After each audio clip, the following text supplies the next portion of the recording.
많이 배웠다, 문벌이 좋다, 이것도 세상 지혜일 수 있어요. 능하다, 저 사람 능력이 있어, 저 사람 삶을 헤쳐나가는 거 보니까 대단해, 세상 지혜일 수 있는 거예요. 강해요, 저 사람 참 강한 사람이야. 그런데 그게 세상 지혜일 수 있다는 말씀이에요. 그러면 강해지지 말자는 말이고, 문벌 좋아지지 말자는 말이고, 지혜롭지 말자는 말이냐, 능해지지 말자는 말이냐? 아니요. 지식을 갖추고도 하나님의 생각 가운데 들어가시라 그 말입니다.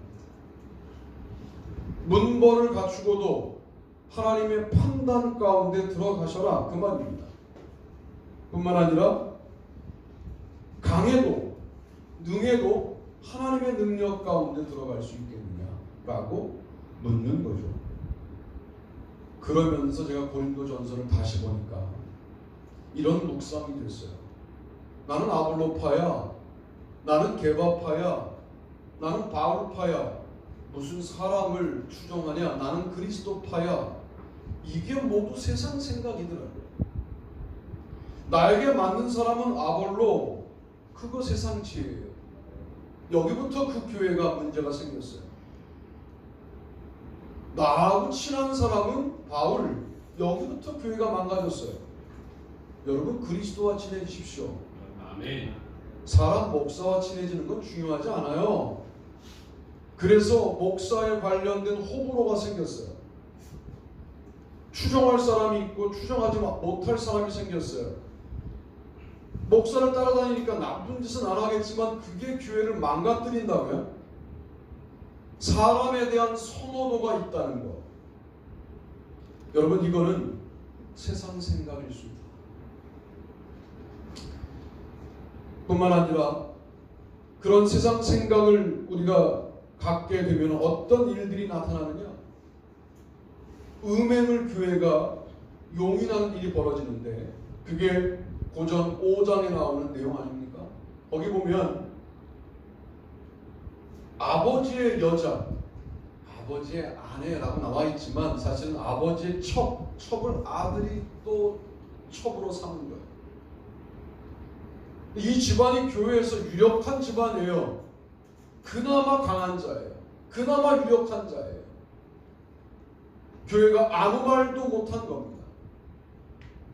자, 그럴 때 그건 죄입니다 라고 말할 수 있어야 하나님의 지혜 가운데 있는 거잖아요. 그 말을 못하잖아요. 그러면 이 공동체는 세상 지혜가 지배하는 공동체가 되는 거죠. 잘못된 건 서로 잘못됐다고 말할 수 있어야 됩니다. 그것이 관계 때문에 어려워졌다, 이렇게 되면 문제가 심각하지 않느냐. 싸우다 세상 법정까지 송사하는 일이 생겼어요.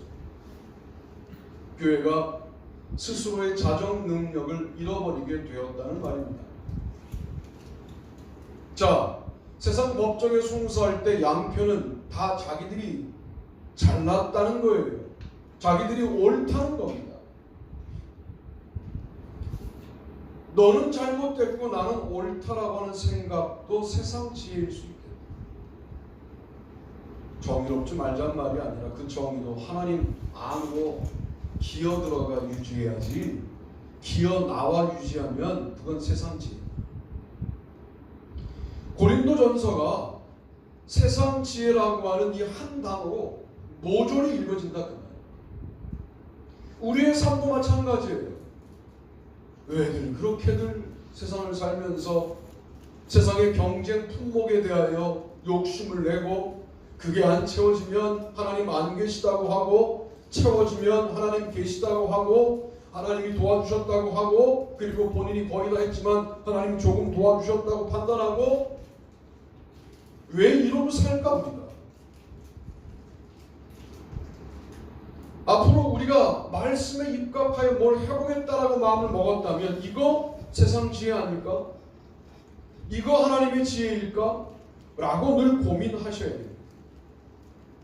이것이 바로 하나님을 알고 있는 자들이 취해야 될 태도가 아닙니다.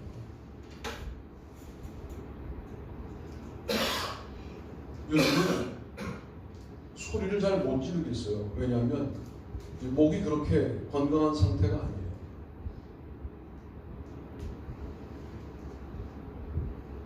밖에 나가도 소리 지를 일이 이제 많지 않은 것 같아요.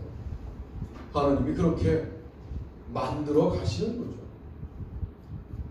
하나님에게 그냥 있으시면 돼요. 뭐 대단한 일을 해서 하나님에게 영광을 돌리겠다. 지구를 바쳐보세요. 여러분 지구를 떠서 바치시라 그분에게. 그게 얼마나 큰 일 것 같아요. 먼지만도 못해요. 그분에게. 이 지구를 갖다 바쳐. 그런데 여러분이 뭐 한국에 살면서 그것도 인천에 살면서 어떤 일들을 했다. 주님 영광 받으셨죠. 그 순간 영광이 사라집니다. 일하지 말란 말이 아니라 열심히 일하면서도 끝까지 하나님 안에 거해야 돼요. 끝까지 하나님의 생각 가운데 거해야 돼요. 내가 어떻게 했는데 주님 나에게 이렇게 대하십니까? 만약에 하나님 안에 거하지 않는 자가 열심히 일하면 결론이 그렇게 갈 수밖에 없어요. 내가 어떤 사람이 나를 함부로 대합니까? 하나님에게도 그렇게 말하게 된다. 그러니 하나님을 알고 나의 강함, 능함, 지혜 있음 이런 것들을 의지하지 않고 이런 것들이 세상 지혜일 수 있다라고 하는 아주 면밀하고 세밀한 관심을 가지고 살아가는 삶이 신앙생활이 아니겠느냐. 이런 신앙생활로 하나님의 지혜 가운데 거하시게 되기를 주님의 이름으로 축복합니다. 두 번째, 우리 고린도서 2장 4절로 7절 말씀을 읽어봅니다. 시작. 내 말과 내 전도함이 설득력 있는 지혜의 말로 하지 아니하고 다만 성령의 나타나심과 능력으로 하여 너희 믿음이 사람의 지혜에 있지 아니하고 다만 하나님의 능력에 있게 하려 하려니라. 그러나 우리가 온전한 자들 중에서는 지혜를 말하노니 이는 이 세상의 지혜가 아니요 또 이 세상에서 없어질 통치자들의 지혜도 아니요 오직 은밀한 가운데 있는 하나님의 지혜를 말하는 것으로서 곧 감추어졌던 것인데 하나님이 우리의 영광을 위하여 만세전에 미리 정하신 것이다. 아멘. 여기에 갑자기 들어왔던 한 말씀이 있어요. 설득력 있는 이라는 말이에요. 바꿔 말하면 말이 되는 그럴듯한 논리를 갖춘 내 말과 내 전도함이 설득력 있는 지혜의 말로 하지 아니하고 다만 성령의 나타나심과 능력으로 하였다.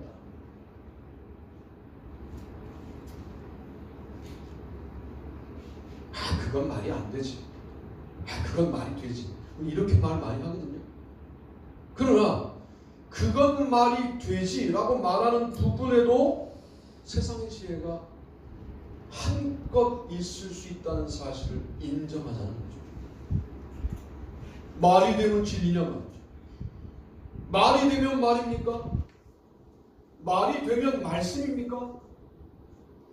말은 되는데 그 하나님의 지혜가 아닌 것이 우리 주변에 얼마나 많은가. 학문? 말이 되죠. 진리가 아닐 때가 있어요. 학문이 모두 세상 지혜다 이렇게 말하고 싶진 않아요. 그 가운데에도 하나님의 지혜가 스며 있겠지만 대부분 세상 지혜죠. 세상을 살면서 경험한 나의 경험적 지식 말 돼요. 너무 설득력 있어요. 하나님 앞에서 그것도 세상 지혜일 수 있겠다라고 점검을 시작하자 하는 거예요. 내 인생 나름대로 설득력 있다고 말하고 싶은 거 아니에요, 여러분? 근데 설득력 없는 인생을 살게 되었을 때라도 말이 안 된다. 왜 이렇게 고난이 겹쳐서 올까? 왜 이렇게 병이 겹쳐서 올까? 왜 남들은 겪지 않는 일들을 나는 이렇게 많이 겪어야 할까? 내 인생을 설득력 있게 나에게 설명할 길이 없다. 그런데 거기에 하나님의 계획이 있을 수 있다. 이런 믿음을 갖기 받게 되기를 바랍니다. 하나님의 계획은 여러분의 설득력과 관계없어요. 그래서 기도하는 거예요. 그래서 말씀 읽는 거예요. 이러면 좋고 저러면 좋겠다라고 하는 생각들이 우리 가운데 있을 수 있어요. 그건 설득력이죠. 설득력 있는 지혜의 말이죠. 그러나 내 말과 내 전도함은 그걸로 되는 게 아니라 성령의 나타나심과 능력으로 되는 일이다. 요즘 우리가 주로 설득력에 의지하는 삶을 살고 있는가, 아니면 성령의 나타나심과 능력에 의지하고 있는가라고 스스로에게 질문하셔야 돼요. 설교는 그냥 듣는 게 아니고 스스로에게 질문을 던지는 거예요. 저는 여러분에게 던져야 될 질문거리를 알려드리는 거예요. 왜? 일주일 동안 제가 던졌던 질문들이니까 여러분도 지금 이 시간 던져보라는 이야기예요. 던져보니까 야, 내가 말씀은 다 잃어버리고 성령님 다 팔아먹고 설득력만 의지하는 삶을 살았는데 나 이거 잘 사는 줄 알았더니 이거 아니구나, 이거 세상 지혜를 따라가는 삶이었구나 라고 점검하시라는 말씀입니다. 통치자들의 지혜, 권력 있는 자들의 지혜가 마치 무슨 대단한 것처럼 여겨요. 누가 되고 누가 안 되고가 정말 결정적이라면 우리는 잘못 살고 있는 거예요. 통치자가 누가 되고 누가 안 되고가 나를 모두 결정해. 여러분, 하나님 안 믿는 거죠. 그런 거에 휩쓸려 다니지 말라는 말씀을 드리는 거예요. 통치자가 어떤 지혜를 갖고 있어도 제가 명확하게 지정해 드릴게요. 이 세상의 지혜다. 전혀 필요 없냐? 그렇지 않아요. 많은 사람들을 이끌어가는데 그 지혜가 필요합니다만 우리에게는 어떠냐? 결정적이지 않다. 우리를 결정하는 지혜는 하나님의 지혜지. 세상 지혜가 아니잖아. 사람을 보고 쉽게 판단하거든 우리가. 저 사람은 뭐 별반 교회 도움이 안 되겠다. 도움이 되겠다. 저 사람은 신앙생활 잘 하겠다. 못하겠다. 우리 이딴 짓 그만해야 됩니다. 본능적으로 좋아해. 저도 그런 거. 목사인 저는요, 사람 딱 보면 그냥 첫 번째 인상에서 결정해요. 아주 못된 버릇이에요. 이거 만나보고 대화해보고 살아보고 그래도 모르겠어요, 사람은. 그런데 어떻게 사람을 많이 만났다고 딱 보자마자 에이 너 날라리구나. 네, 그랬다가 집회 망칠 뻔한 적이 있어요. 그 날라리 권사님이 첫날 식사를 대접하더라고요. 그래서 내가 담임 목사 선배 목사님께 이렇게 물었어요. 날라리 아니야? 그랬더니 보기와 달라 신실해. 너 고쳐? 나도 맨 처음에 그런 줄 알았어. 그러시더라고요. 너무 신실해. 얼마나 신실하냐? 미용하러 갔어요. 머리 하러. 배가 나온 거야, 미용사. 뭐라고 전도하냐? 이해 나면 장사 어떻게 하세요? 이렇게 물은 거야. 그냥 미용사가 이해 나면 장사 접어야 될까 봐요. 난리 났어요. 먹고 살 필요 없는데 나 키워놔라. 내가 키워주겠다고. 그 생긴 거는 그냥 세상에서 이렇게 있을 권사님의 외모인데 내가 키워줄 테니까 애 낳아. 딱 한 가지 부탁. 우리 교회 가자. 그 양반이 미용실을 하면서 애를 낳고요. 애를 정말로 업어서 키우셨어요. 권사님이 키우셨고요. 주일날 아직 문을 닫는 믿음에 못 가니까 금요기도회만 와서 제가 그 교회 금요기도회 전담으로 설교했었거든요. 그분은 제가 담임 목사인 줄 알고 교회를 다녔어요. 언제 제 머리가 이렇게 파마가 되어서 왔던 적 있잖아요. 거기서 당한 거예요. 머리를 보더니 머리가 너무 직모라고. 목사님 파마해야 된다. 파마. 저는 이런 것이 참 우리의 선입견이 얼마나 위험하냐. 그게 설득력 있는 지혜의 말이에요. 여러분 설득력 있는 거 도리어 잘 주목해 보셨어요. 그 가운데 다 그런 게 아닌데 사탄의 생각이 있을 수 있다는 사실 보시고 설득력이 없더라 주님이 가라고 하는 길로 가는 우리가 되기를 주님의 이름으로 축복합니다. 세 번째는 읽어보시죠. 읽습니다. 시작. 하나님의 거룩함과 진실함으로 행하지 않으리라. 너희도 우리를 위하여 간구함으로 도우라. 이는 우리가 많은 사람의 기도로 얻은 은사로 말미암아 많은 사람이 우리를 위하여 감사하게 하느니라.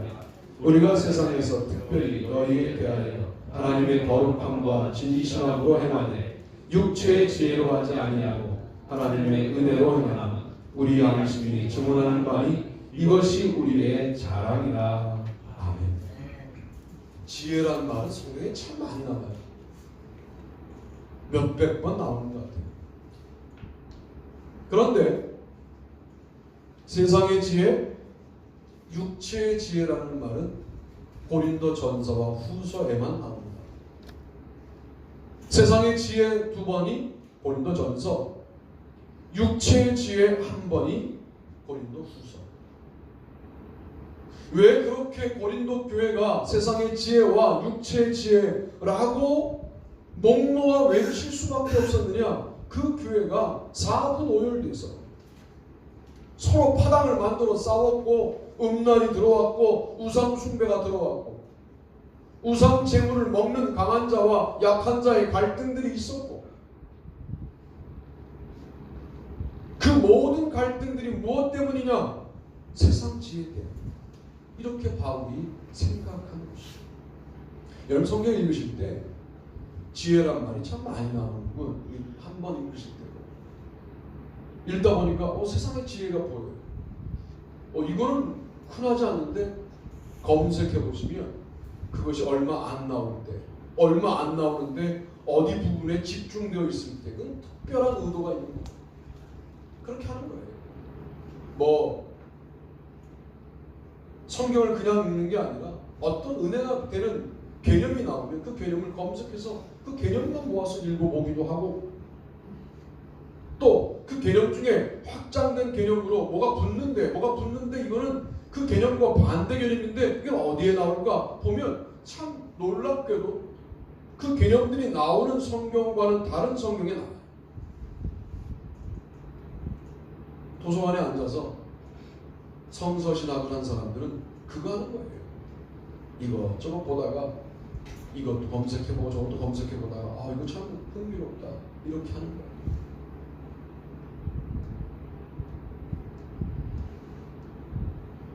세상 지혜라고 하는 것에 집중하여 고민하고 있는 서신으로 고린도전서와 후서가 등장하고 있는데 하나님의 거룩함과 진실함으로 행하지 않음이 육체의 지혜라고 말씀하고 있는 겁니다. 하나님의 거룩함과 진실함. 여러분 이게 어떻게 우리가 가능하겠어요? 자, 지금부터 시작해서 내가 거룩하게 살기로 마음 먹고 생각도 통제하고 행동 통제해서 하나님의 거룩함에 이르겠다. 그 사람은 거룩하지 않은 채로 부끄럽게 구원받을 거예요. 하나님 안에 있으신 거예요. 이게 방법이에요. 하나님 안에 거하시는 데 이게 방법이에요. 하나님 안에 거하는 것이 뭐냐? 라고 물으신다면 뭐다? 라고 말하기가 어려운 게 이런 거예요. 성경은 이렇게 읽어야 되는 게 뭐냐면 하나님 안에 거하는 게 뭐냐? 그리스도 안에 거하는 게 뭐냐? 바울도 말하지 않아요. 그런데 바울이 뭐라고 그래요? 비판하지 마라. 정력적으로 살지 마라. 자랑하지 말라. 그래요. 왜 그럴까요? 비판하는 순간 내가 그 비판하는 대상에 대하여 하나님이 되어 있잖아요. 하나님에게로 가지 못하고 나가는 일이 된다는 거예요. 자랑? 하나님이 다 하셨다고 좋을 때 말했는데 자기가 무언가 업적을 말해야 될 장소나 환경이 되면 자기 자랑을 시작하잖아요. 자기가 한 거라고 말하는 순간 이거는 하나님 바깥에 나가는 일이잖아요. 의욕적으로 인생을 살아야 되는데 정욕을 가지고 인생을 살아서 욕심을 가지고 욕심을 채우겠다라고 마음을 먹으니까 다 내가 하는 거잖아요. 하나님 밖에 나가는 거잖아요. 성경은 이렇게 말하는 거예요. 오늘은 뭐라고 말씀하시는 거냐? 네가 하나님의 거룩함 가운데 있고 싶으냐? 그러면 내 안에 거해라. 내 안에 거하는데 어떻게 점검하냐? 네 생각을 점검해. 네 판단을 점검해라. 네 마음을 점검해라. 왜? 네 마음과 생각과 판단이 매우 설득력 있어 보이지만 그러나 이게 잘 보니까 하나님의 지혜가 아닌 이 세상의 지혜일 수 있겠다. 여러분 생각해보세요. 아볼로를 좋아하는 사람들이 아볼로를 좋아하는 그 사람들끼리 모여있을 때 본인들의 문제가 보였겠어요? 본인들만 옳죠. 게바를 좋아하는 사람들이 모여서 그 게바와 함께 자기들의 좋아하는 사람끼리 모였을 때 자기들의 세상 지혜가 보였겠습니까? 자기들만 옳지. 바울파 마찬가지고 그리스도파 마찬가지인데 그리스도파가 제일 위험합니다. 우리는 너희처럼 인간에게 종속되지 않는다. 그리스도만을 믿고 따른다. 매우 맞는 말 같지만 그러면서 또 하나의 파당을 만들어 다른 파당을 공격하는 자기들끼리만 오는 그 동아리들이 문제다 그 말이에요. 그게 세상지. 벽을 허물고 나랑 거북한 사람들의 손을 잡을 수 없다면 당신은 세상 지혜에 충만한 사람인 거 아닙니까? 아직도 우리에게 원수가 존재한다면 그게 세상이죠. 세상은 모두 원수들끼리의 관계예요. 안 보면 그만 끝이에요. 그러나 우리는 그렇게 살 수 없는 사람들이야.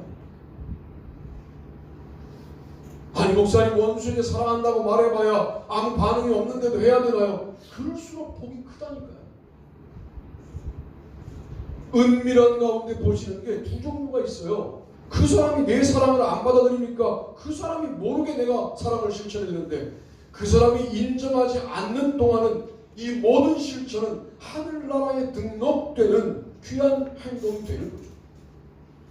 그 사람이 인정하지 않으니까 그런데 꾸준하게 그 사람을 사랑한다라고 우리가 반응할 때 그 사람은 모두 하늘나라에 등재되는 법이다.